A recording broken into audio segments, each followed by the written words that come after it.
Hello everyone, मैं मिथुन सिंह स्वागत करता हूं आप सभी का। आशा करता हूं आप सभी बहुत अच्छे होंगे। बात करेंगे पिनोवा भावे के बीएड सेमेस्टर 4 के प्रीवियस ईयर क्वेश्चन पेपर की। पेपर जो है वो हेल्थ एंड फिजिकल एजुकेशन का ऑप्शनल पेपर रहेगा। मैं फिर से एक बार बता दूं, अगर आपका गाइडेंस एंड काउंसलिंग का पेपर है, if you have a PYQs, आपके पास PYQ है तो इस नंबर पे 7979054474 पे जल्द से जल्द भेज दें ताकि आपके लिए जो है वीडियो बना सकूँ मैं।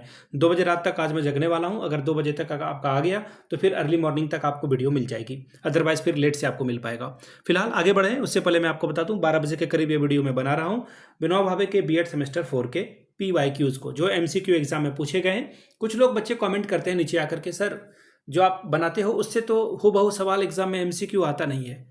आप पूरे क्वेश्चन, अभी आपका 3 पेपर हो गया ना, तीनों पेपर को ध्यान से अगर आप देखोगे तो आपको एक बात समझ में आ जाएगी। अगर आप PYQ को अच्छे से एक्सप्लेनेशन को देखते हो, उससे आपका सारा क्वेश्चन सही हो जाएगा। सारा रिलेटेड सवाल है, हूबहू सवाल जीवन में आपको कभी नहीं मिलेगा। कुछ कुछ सवाल जैसे कि डेट वाले सवाल या कुछ जो इंपॉर्टेंट सवाल होते हैं कि ये स्टेटमेंट किसका है, उस तरह के सवाल वो आपको मिलेंगे। एक और इंपॉर्टेंट और जरूरी जानकारी आपको देनी है, डेमोक्रेसी में किसी को क्रिटिसाइज करना कोई बुरी बात नहीं है। ये हेल्दी डेमोक्रेसी का एक साइन है। नीचे कमेंट सेक्शन में आप लोग कमेंट करते हो कि फलाने क्वेश्चन का आंसर जो है ढिमकाना होना चाहिए था, जो कि आपने नहीं बताया। बिल्कुल सही बात है, आपको कुछ क्वेश्चंस गलत भी हुए हैं, मैं बिल्कुल इसे मानता हूं।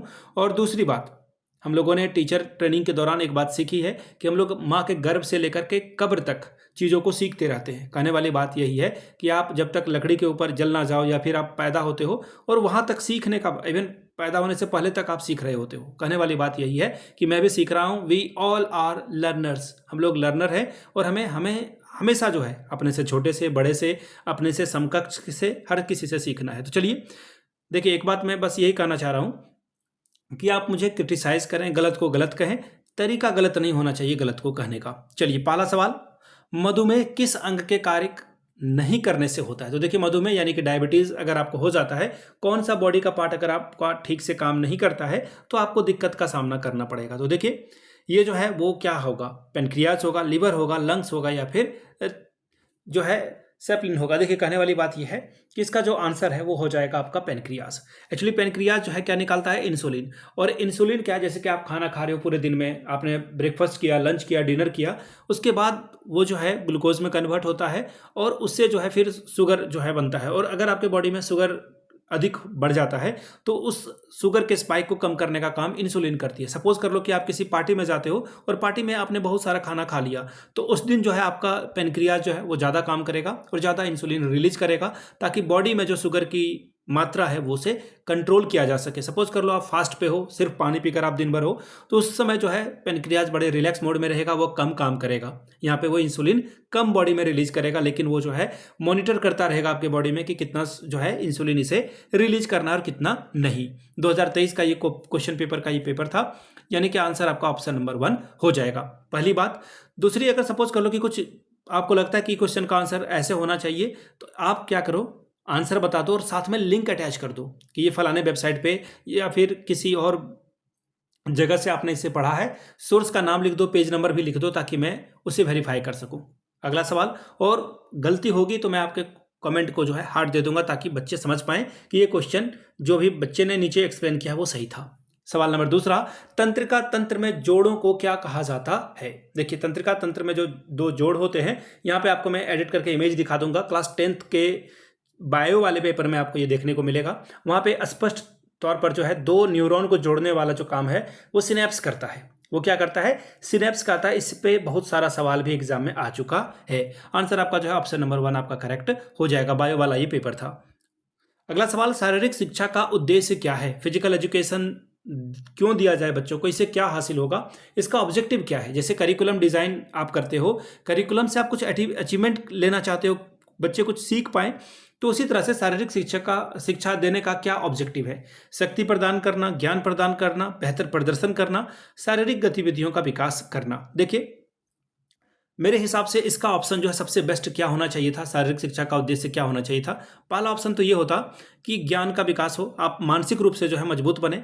दूसरा ऑप्शन ये होना चाहिए था कि आपका शारीरिक विकास हो। तीसरा जो है वो क्या होना चाहिए, ओवरऑल आपका होलिस्टिक डेवलपमेंट, बॉडी का जो है होलिस्टिक डेवलपमेंट होना चाहिए, तो वो आंसर सबसे बेहतर होता। लेकिन यहाँ पे बोला गया कि आप शारीरिक शिक्षा इसलिए प्रदान करो ताकि आपको शक्ति मिले, फिर आपको बोला गया कि ज्ञान की प्राप्ति हो, या फिर आप बेहतर प्रदर्शन कर पाएं, या फिर फिजिकल एक्टिविटी आपका जो है हो जाए। तो देखिए, शारीरिक शिक्षा देने का मतलब क्या होता है कि आपको शारीरिक गतिविधि का जो है विकास हो, ठीक है, और इसमें शारीरिक गतिविधि के अंतर्गत जो है मानसिक क्रिया भी आनी चाहिए। सवाल नंबर 4, निम्नलिखित में से किस पोषक तत्व में कोलेस्ट्रॉल अधिक मात्रा में पाया जाता है। कोलेस्ट्रॉल यानी कि ये आपके हार्ट को ब्लॉक भी कर सकता है। अगर ब्लड में ज़्यादा कोलेस्ट्रॉल की मात्रा हो जाएगी तो फिर जो है हार्ट को बहुत परेशानी होगी काम करने के लिए। अगर आप अपने दिल से प्यार करते हो तो कहने वाली बात है कि आप कोलेस्ट्रॉल कम खाओगे, यानी कि जो आप अधिक ऑयली वाला फूड खाते हो, फास्ट फूड वगैरह जो है कम खाओ, नहीं तो फिर आपको आगे चल करके दिक्कत होगी। तो कोलेस्ट्रॉल को जो है किस पोषक तत्व में आपको कोलेस्ट्रॉल ज़्यादा मिलेगा, मछली में, अंडे के जर्दी में, दालें में, या फिर अनाज में। तो देखिए इसका आंसर हो जाएगा अंडे की जो जर्दी है उसमें आपको सबसे ज़्यादा कोलेस्ट्रॉल देखने को मिलेगा। ध्यान दीजिएगा, वो जो पीला वाला येलो वाला पार्ट है उसमें आपको ये सबसे ज़्यादा देखने को मिलता है। दूसरी बात, कोलेस्ट्रॉल हेल्दी भी है, ऐसा नहीं कि कोलेस्ट्रॉल नुकसान करेगा, लेकिन वो बोलते हैं ना कि किसी में भी अति सर्वत्र वर्जित वाली बात है, अधिक कहीं भी होगा तो वो आपको नुकसान ही करेगा। तो आंसर आपका फिलहाल ऑप्शन नंबर 2 करेक्ट है।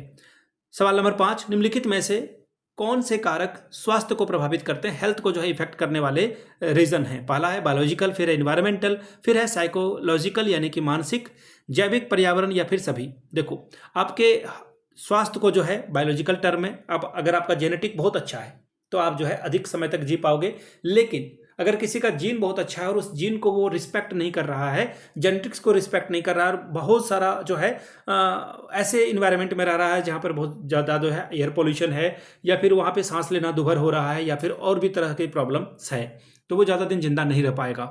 यानी कि इन्वायरमेंटल का भी होना ज़रूरी है। इन्वायरमेंट अगर क्लीन है, नीट है, तो आप ज़्यादा दिनों तक जिंदा रह पाओगे।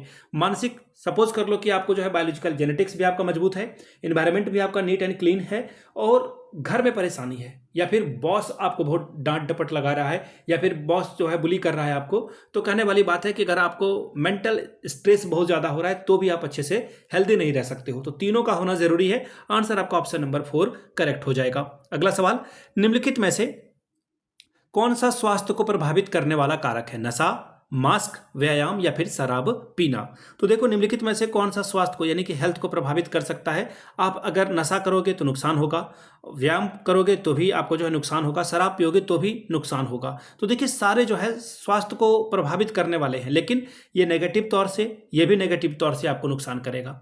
अब यहाँ पे देखो, सबसे अच्छा क्या है, मास्क पहनोगे तो आप फिट रहोगे। देखिए यहाँ पे जो सबसे बेहतर आंसर है वो बी और सी हो जाएगा, लेकिन आप फिजिकल एजुकेशन पढ़ रहे हो तो मास्क से बेहतर आंसर आपका क्या हो जाएगा, ऑप्शन नंबर सी। यानी कि आप क्या करो, आप जो है स्वास्थ्य को जो आपका प्रभावित करेगा वो क्या करेगा, एक्सरसाइज करोगे तो आपका स्वास्थ्य अच्छा रहेगा। अब ये प्रभावित जो है वो नेगेटिव टर्म में है या पॉजिटिव, ये देखने वाली बात है। अगर ये प्रभावित अगर नेगेटिव टर्म में है तो आप शराब पियोगे तो आपको नुकसान होगा, या फिर किसी भी तरह का नशा करोगे तो नुकसान होगा। ठीक है, तो ऐसे में अगर आप कंफ्यूज हो जाते हो तो क्वेश्चन पेपर को पढ़ना, और इंग्लिश वाले जो क्वेश्चन पेपर हैं उसमें आप इसे देखना कि इंग्लिश में क्या कह रहा है, फिर उसी के अकॉर्डिंग आंसर करना। फिलहाल अगर स्वास्थ्य को प्रभावित करने वाली बात हो तो नशा और शराब जो है दोनों यहाँ पे नेगेटिव है, दो ऑप्शन हम लोग चुन नहीं सकते, तो मेरे हिसाब से आप जो है एक्सरसाइज चुनते तो ज़्यादा बेहतर होता। निम्नलिखित में से कौन सा स्कूल स्वास्थ्य सेवा का हिस्सा है, प्रांगण, क्लिनिक, बागवानी, या फिर इनमें से सभी। स्वास्थ्य सेवा आपको प्रांगण में भी मिलेगा, आप एक्सरसाइज वगैरह कर सकते हो वहाँ पे। फिर है क्लिनिक, क्लिनिक में अगर आपको थोड़ी सी जो है चोट वगैरह लग जाती है स्कूल में बच्चे को खेलने कूदने के दौरान, या फिर वो फिसल जाता है, तो क्लिनिक में फर्स्ट एड उसे दिया जाएगा। बागवानी, अब देखो अगर आपके बगीचे में बहुत हरियाली है तो एक तो सबसे पहली बात है कि आप हरे भरे जो है जगहों पे रहोगे तो आपका मेंटल स्ट्रेस कम होता है, और आपके बॉडी को जो है अच्छी हवाएं मिलती है, ताजी हवाएं मिलती है, ऑक्सीजन की मात्रा वहाँ पे अधिक होगी। तो आंसर आपका हो जाएगा all of these, option number आपका डी करेक्ट होगा। इसलिए कहा जाता है कि अगर आप शहर में भी रह रहे हो तो कम से कम इतनी जमीन जरूर छोड़ दें कि वहाँ 2-4 पेड़ लगाए जा सके। सवाल नंबर 8, सफल जीवन के लिए निम्नलिखित में से क्या आवश्यक है। आंखों की दृष्टि बिल्कुल होनी चाहिए। अगला देखो, सुनने की क्षमता बिल्कुल, शारीरिक फिटनेस, या फिर श्वसन व्यायाम। अब देखो यहाँ पे सब कुछ जरूरी है। सफल जीवन अगर आपको चाहिए, अगर आप आंख से देख रहे हो तो फिर सफल होने के आपके चांसेस ज़्यादा हैं। अगर आप नहीं देख पा रहे हो तो कुछ तो नुकसान जरूर होगा। ये प्रैक्टिकल वाली जीवन की बात मैं आपको बता रहा हूँ। तो फिलहाल यहाँ पे देखो आप, लेकिन यहाँ पे बार बार मैं कह रहा हूं कि सब्जेक्ट क्या है, चैप्टर क्या है, वो ध्यान में रखना जरूरी है। आंसर आपका फिलहाल क्या हो जाएगा, वो हो जाएगा, अगर आपको सफल जीवन जीना है तो आपका फिटनेस होना बहुत जरूरी है। शारीरिक फिटनेस अगर आपका गड़बड़ है तो फिर दिक्कत हो जाएगी। ऑप्शन सी जो है आप इसे करेक्ट कर लो, सी आपका जो है सही जवाब होगा। चारों में से सबसे बेहतर आंसर फिजिकल फिटनेस होगा। अगला सवाल, स्कूल शिक्षा में कौन सी स्थिति संक्रामक बीमारियों से शिक्षक और छात्रों को प्रभावित कर सकती है? टीचर और आपका जो स्टूडेंट है दोनों को अफेक्ट करेगा। वो कौन सी जो है कम्युनिकेबल डिजीज है? पहला है, जब शिक्षक छात्र से संवाद करता हो, बात करता हो, बिल्कुल फैल सकता है। विद्यालय में अगर आप गैदर होगे, एकत्रित होगे एक जगह पे, असेंबली में, प्रार्थना में, या फिर आप लंच करते समय, तो एक से दूसरे को वो बीमारी हो सकती है। बिल्कुल संक्रमित व्यक्ति के साथ अगर आप खेल रहे हो, हाथ मिला रहे हो, या फिर आप उसके साथ जो है कोई भी फिजिकल एक्टिविटी कर रहे हो स्कूल में, है ना, लुका छिपी खेल रहे हो, कुछ भी कर रहे हो, उससे जो है आपको कम्युनिकेबल डिजीज फैल सकता है। तो आंसर आपका फिर से एक बार डी जो है हो जाएगा, उपरोक्त में से सभी। अगला सवाल, छात्रों में कौन सी स्थिति से शारीरिक विकृति यानी कि पोस्चर डिफेक्ट हो सकता है? अगर आप टेढ़ा सो जाओगे, उल्टा पुल्टा बैठोगे, तो इससे आपको नुकसान हो सकता है। ध्यान देखिए, पूरे दिन अगर आप उपवास में रहते हो तो इससे आपकी बॉडी पोस्टुलेट खराब नहीं होगी। फिर है पुस्तकालय में लंबे समय तक पढ़ोगे तो इसका नुकसान हो सकता है, बिल्कुल। फिर है पढ़ाई के लिए जमीन पर लंबे समय तक बैठना, लंबे समय तक कुछ भी अगर आप करोगे तो उससे नुकसान हो सकता है। कुर्सी पर लंबे समय तक अगर आप बैठोगे तो इससे भी नुकसान हो सकता है। अब देखिए, अब यहाँ पे फिर से एक बार डाउट वाली बात आ गई। अब इनमें से आप क्या चूज करोगे? आपका आंसर कुछ और, मेरा कुछ आंसर जो है कुछ और हो सकता है। लेकिन मेरे हिसाब से कुर्सी पर अगर आप बैठोगे तो वो फिर भी जो है आपको आरामदायक होगा, लेकिन जमीन पे अधिक देर तक, क्योंकि उसमें सपोर्ट सिस्टम नहीं है। ध्यान से सुनना मेरी बात को, मेरे आंसर के पीछे का जो जो लॉजिक है, पुस्तकालय में अगर आप बैठोगे वहाँ पे चेयर की व्यवस्था होती है, सोफा की व्यवस्था होती है, लेकिन अगर आप जमीन पे बैठे रहोगे तो वहाँ पे सपोर्ट, आपके जो बैक है, स्पाइन को जो है सपोर्ट नहीं मिलता है, तो जमीन पे बैठना ज़्यादा कष्टकारी है। ऑप्शन ए को आप टिक करोगे। अगला सवाल, सार्वभौमिक दाता रक्त समूह कौन सा होता है? ओ, ए, बी, ए या फिर बी? सार्वभौमिक यानी कि यूनिवर्सल जो आपका डोनर है, यूनिवर्सल डोनर ग्रुप कौन सा है? तो ओ पॉजिटिव, मेरा भी ओ पॉजिटिव है। आप लोग नीचे कमेंट करके अपना ब्लड ग्रुप बताना, देखते हैं किसकी ब्लड ग्रुप सबसे ज़्यादा होती है। कौन से फल में प्रोटीन की सबसे अधिक मात्रा होती है? अमरूद में, केला में, सेब में या फिर आम में? देखो, जो सबसे ज़्यादा प्रोटीन आपको देकर जाएगा वो है अमरूद, और अमरूद खाने से डायबिटीज़ भी कंट्रोल में आता है। आप अमरूद खा सकते हो, विटामिन सी आपको मिलेगा, विटामिन सी मिलेगा। और खट्टे फलों में वैसे भी सिट्रिक जो भी फ्रूट्स हैं, जैसे आंवला हो गया, अमरूद हो गया, जामुन हो गया, इसमें से आपको जो है विटामिन सी मिलेगा। अगला सवाल देखिए क्या है, भारत में किस राज्य में कुपोषण की दर सबसे अधिक है? राजस्थान, गुजरात, पंजाब या फिर इनमें से कोई नहीं? तो ऑब्वियस सी बात है, इसका जो डेटा है वो हो जाएगा इसके अकॉर्डिंग, जो है सबसे अधिक जो कुपोषण की दर है, सबसे अधिक आपको जो है उड़ीसा में देखने को मिलता, क्योंकि उड़ीसा में सबसे ज़्यादा गरीबी है। लेकिन यहाँ पे वो बात नहीं दी गई है। लेकिन आप यहाँ पे देखो, भारत के किस राज्य में, तो उपरोक्त में से नहीं जो है, कोई नहीं, वो भी आंसर इसमें हो सकता है। तो मेरे हिसाब से यह विकल्प जो है सही नहीं है। अगर आप इन तीनों में से अगर आप ध्यान से देखोगे तो इसमें जो है सबसे अधिक जो कुपोषण का शिकार है वो राजस्थान में देखने को मिलेगा, क्योंकि राजस्थान में भी बहुत गरीबी है, गुजरात में भी गरीबी है, पंजाब में भी गरीबी है, लेकिन सबसे अधिक गरीबी आपको राजस्थान में देखने को मिलेगी। बेरोजगारी दर वहाँ पे सबसे अधिक है, और जब बेरोजगारी होगी तो ऑब्वियसली जो पूरे बॉडी के लिए जो मिनरल्स और वाइटमिन चाहिए वो नहीं मिल पाएगा। अगला सवाल, 2021 में भारत का सबसे स्वच्छ शहर कौन सा था? तो 2021 का ये सवाल है, आप इसे जो है इग्नोर कर दें। हालांकि इंदौर जो है सबसे स्वच्छ शहर था, अभी भी शायद वही होगा। भारत में 2020 का सबसे फिट व्यक्ति कौन था? फिर से ये भी जो है इसके बारे में तो बात करना ही बेवकूफ़ी है, क्योंकि ये उस समय का सवाल था। अब देखिए 2024 में किस तरह के सवाल पूछे गए थे। खेल चिकित्सा के जनक के तौर पर किसे जाना जाता है? पहला ऑप्शन देखिए क्या है, हेरोडिकस, फिर है आर्थर बोलेंड, फिर है जॉर्जिलिस, फिर है हिप्पोक्रेट्स। देखिए, अगर आप सारे ऑप्शन को ध्यान से देखेंगे तो जो हेरोडिकस हैं ये एक यूनानी चिकित्सक थे, यानी कि ये जो है स्पोर्ट्स मेडिसिन थे, और इन्होंने जो है एक्सरसाइज थेरेपी वगैरह का जो है इस पे बात की थी। ऑप्शन नंबर आपका 1 करेक्ट हो जाएगा। चलिए अगले सवाल की ओर हम लोग बढ़ेंगे। अगला सवाल है, भारत सरकार के द्वारा राष्ट्रीय शारीरिक शिक्षा योजना किस वर्ष प्रकाशित की गई? ये इंपॉर्टेंट सवाल है, ये रिपीट होने वाला सवाल हो सकता है। तो देखिए इसका आंसर हो जाएगा 1956, यानी कि ऑप्शन नंबर आपका 4 करेक्ट है। अब जो सरकार ने जो है एंटरटेनमेंट एक्टिविटी यानी कि मनोरंजन को करिकुलर एक्टिविटी को बढ़ावा देने के लिए राष्ट्रीय शारीरिक शिक्षा योजना प्रकाशित की थी। अगला सवाल देखिए, क्वेश्चन नंबर 18, निम्नलिखित में से कौशल आधारित शारीरिक फिटनेस का घटक नहीं है? नेगेटिव वाला टर्म आपको चुनना है। देखिए चुस्ती, चुस्ती क्या है? शारीरिक फिटनेस का एग्जांपल है। अगर आपके अंदर चुस्ती फुर्ती है तो आप फटाफट अगर उठ बैठ पा रहे हो या फिर उछल कूद कर पा रहे हो तो ये क्या है? एक अच्छा साइन है। फिर देखिए मस्कुलर स्ट्रेंथ, अगर आपके मसल्स में पावर है तो ये भी क्या है? फिटनेस का तरीका है, यानी कि आप फिट हो, इसका एक साइन है। अब देखो कोऑर्डिनेशन, अगर आपका रिफ्लेक्स अच्छा है, कहने वाली बात है कि आप बॉल को कैच कर पा रहे हो या फिर तुरंत आगे पीछे हट पा रहे हो, ये भी फिटनेस का एक तरीका है। ठीक है। फिर रिएक्शन टाइम, अब रिएक्शन टाइम जो है समय के अकॉर्डिंग जो है आपका बदलता रहता है। तो इसमें से अब सबसे बेहतर आपको चुनना है कि सबसे बेहतर आंसर इसमें से कौन सा होगा। तो देखो कौशल आधारित फिटनेस कौन सा नहीं है, जो स्किल है आप समय के अकॉर्डिंग इसे नहीं कर पाएंगे। तो मस्कुलर स्ट्रेंथ जो है सभी का अलग अलग होता है। ठीक है। इन चारों में से जो मेरे हिसाब से वो है मस्कुलर स्ट्रेंथ, इसका आंसर होना चाहिए। बाकी चारों पॉजिटिव है यहाँ पर। अगला सवाल, विटामिन B1 को किस नाम से जाना जाता है? विटामिन बी जो 1 है इसका नाम क्या है, ये सवाल आपसे पूछा गया है। तो देखिए इसका नाम है थायमीन। इसका नाम क्या है? थायमीन। ऑप्शन नंबर आपका 2 करेक्ट होगा। नेक्स्ट सवाल, शारीरिक शिक्षा का उद्देश्य क्या है? ज्ञान प्राप्त करना। फिर से देखो सवाल रिपीट हुआ है, शायद 2022 या 23 में ये सवाल आया हुआ था।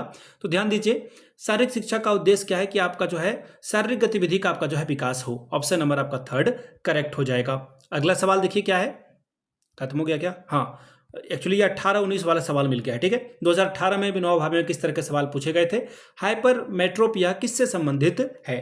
हाइपरमेट्रोपिया जो है वो किससे संबंधित है, ये सवाल आपसे पूछा गया है। तो देखिए यह एक क्या है, आपका जो है विजन जो है अगर खराब हो जाता है तो फिर आपको देखने में दिक्कत आती है, देखने में आपको जो है दिक्कत आती है। तो इसका जो आंसर होगा, एक ऐसा दृष्टि दोष जिसमें जो है आपको नजदीक की वस्तुएं जो है धुंधली दिखाई पड़ती है। ठीक है। और दूर की वस्तुएं जो है उसे साफ दिखाई पड़ती है, और जो पास में रखी हुई वस्तु है वो उसे जो है थोड़ा सा ब्लर दिखेगा, और इसे ठीक करने के लिए आप कॉन्वेक्स लेंस लगा देते हो। आंसर फिलहाल जो आपका है वो हो जाएगा ऑप्शन नंबर 1 करेक्ट हो जाएगा। अगला सवाल देखिए क्या है, पेनिसिलिन का आविष्कार किसके द्वारा किया गया था?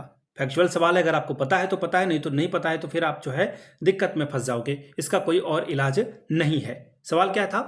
पेनिसिलिन का आविष्कार किसने किया था? Louis Pasteur, Edward Jenner, Alexander Fleming, या इनमें से कोई नहीं। तो अलेक्जेंडर फ्लेमिंग के द्वारा ये किया गया है। ऑप्शन नंबर आपका जो है 3 करेक्ट हो जाएगा। अगला सवाल देखेंगे हम लोग, सवाल नंबर 23, संतुलित भोजन के घटक कौन से हैं? कार्बोहाइड्रेट और प्रोटीन, प्रोटीन और विटामिन, विटामिन खनिज और रेशेदार तत्व, या फिर इनमें से सभी। तो देखिए मेरे हिसाब से इसमें जो है सारा आंसर आपका जो है ऑल ऑफ दिस होना चाहिए, क्योंकि आपको विटामिन, कार्बोहाइड्रेट की भी जरूरत पड़ेगी अगर आप मजदूरी कर रहे हो, या फिर आप एथलीट हो तो आपको जो है कार्ब्स ज़्यादा आपकी बॉडी को जरूरत पड़ेगी, और विटामिन की भी जरूरत पड़ेगी। तो कहने वाली बात यह है कि यहाँ पे रेशेदार तत्व का मतलब फाइबर से है। आम अगर आप खाते हो तो आपको फाइबर मिलता है। ऑप्शन नंबर आपका 4 करेक्ट हो जाएगा। खीरे में भी आपको फाइबर मिलता है। सवाल नंबर 24, रक्त परिसंचरण की खोज किसने की थी? रक्त परिसंचरण की खोज के बारे में जो है बात किसने की है? तो इसका आंसर हो जाएगा विलियम हार्वे के द्वारा ये काम किया गया था। ऑप्शन नंबर आपका 1 ही करेक्ट है। सवाल नंबर 25, डायरिया किस प्रकार की बीमारी से संबंधित है? डायरिया आपको कब होगा? जब आपका जो फूड है वो इनडाइजेशन यानी कि अपच हो जाएगा, सुनने की समस्या, दृष्टि, या फिर इनमें से कोई नहीं। देखिए डायरिया जो है एक्चुअली टू बी प्रिसाइज अगर मैं बात करूं तो डायरिया आपको किस तरह से होगा? जब अपच हो जाए, या फिर आप इसे ऐसा कह सकते हो, दस्त आपको कब लगता है? जब आपका जो है पतला मल निकलता है, सीधी सीधी बात अगर मैं कहूँ हिंदी में। और जो शरीर में पानी है, पानी की मात्रा जो है, वाटर का जो लेवल है वो डिहाइड्रेट आप हो जाते हो, बार बार जो है आप बार बार जो है बाथरूम जाते हो, और फिर जो है उल्टियाँ वगैरह भी इसमें होती है। तो कहने का मतलब है अगर घर पे आप हो तो कोशिश करो कि आप ORS ले लो। अगर ORS नहीं हो तो नमक चीनी का जो है घोल बना करके गुनगुने पानी में आप इसे पी सकते हो। आंसर फिलहाल ऑप्शन नंबर 1 होगा। अगला सवाल, रक्त परिसंचरण की खोज किसने की थी? देखो आप 2019 में भी ये सवाल रिपीट हुआ था, तो इसका भी आंसर फिर से वही होगा जो पहले हुआ था। जो इसका विलियम हार्वे, यानी कि ऑप्शन नंबर आपका 3 करेक्ट होगा।